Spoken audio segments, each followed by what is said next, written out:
दिल से लालसा है कि हम आप सब जैसे कलाकार से मुलाकात हो। बाकी माई सरस्वती के दिन में भगवान के दिन में लगा था सब कुछ मुलाकात सबसे मुलाकात हो जाए। हमर वो से मुलाकात करे खातिर बेचैन रहे राउर जौन जे गाना सुन लेनी हो। अरे भाई भाई से कहत है क्या कहते कि छोड़ा छोड़ा कालिया सैया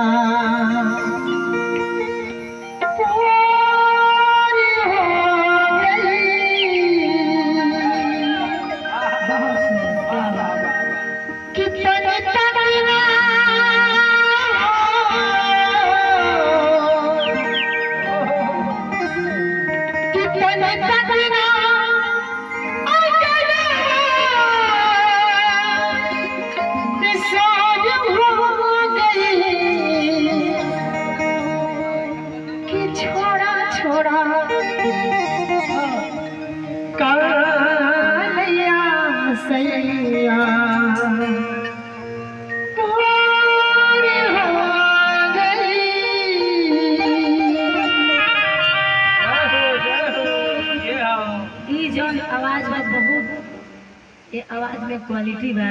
जब छोड़ा छोड़ा रोबो दी लगे। हां हां बहुत कोशिश करले पर भी ना होई कोई से। नहीं ऐसा बात है कि नहीं दीदी आप लोग तो क्यों स्टार है। मैं आपको क्या बोलूं मुझे समझ नहीं आ रहा।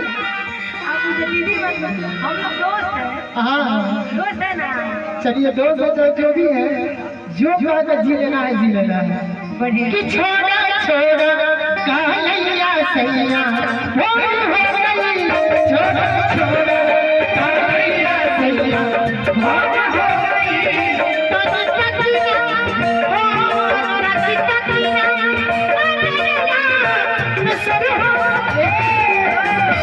छोड़ा छोड़ा कि छोड़ा छोड़ा कि छोड़ा छोड़ा कालिया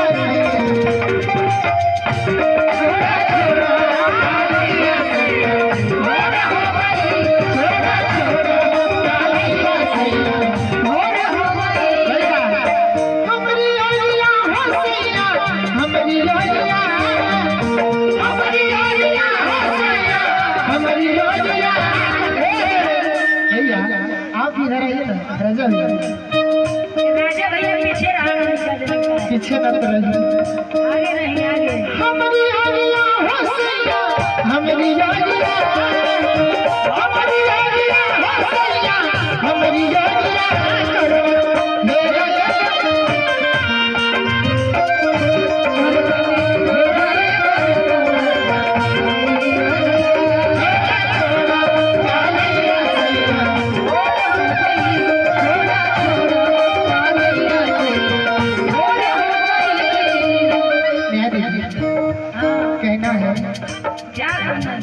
भूल जाइए गालिन समैया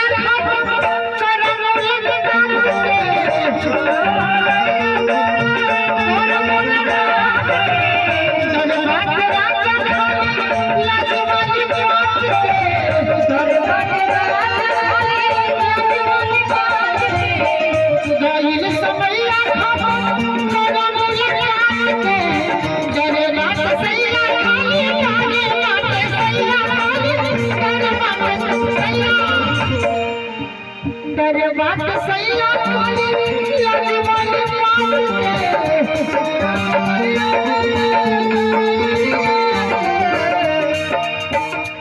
देखा सब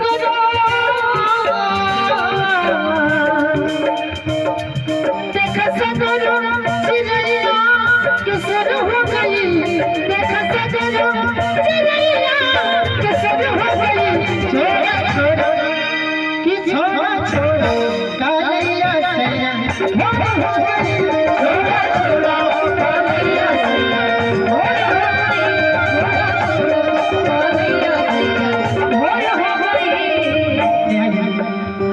और बड़ी हाथ से कहा चाहिए जहाँ तक दाम धरा कि मेरे जब काज करा पिया तनी रात हो पिया तनी रात हो जहाँ तक दाम धरा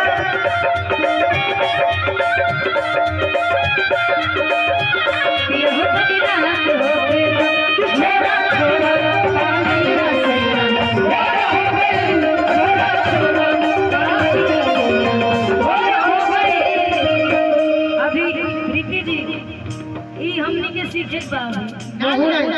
एल्बम हजारों हिट बा, अच्छा लेकिन ई सीखल जरूरी बा।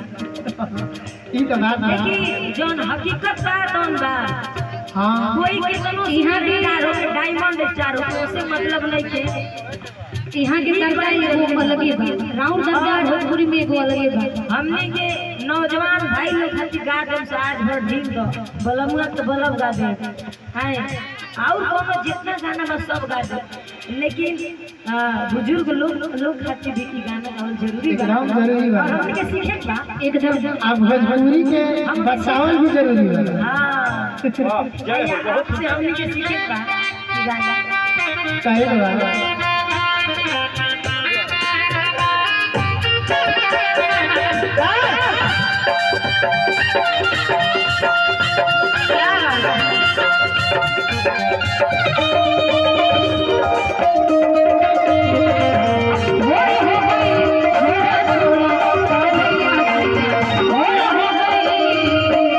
और अपना सैया जी से बड़ी भाव से आओ कहत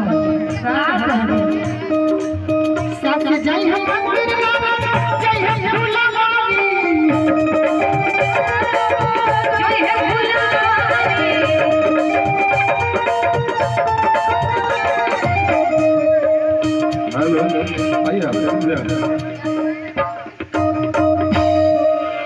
दूल्हे भैया की फरमाइश है कि सब लोग बैठ जाए।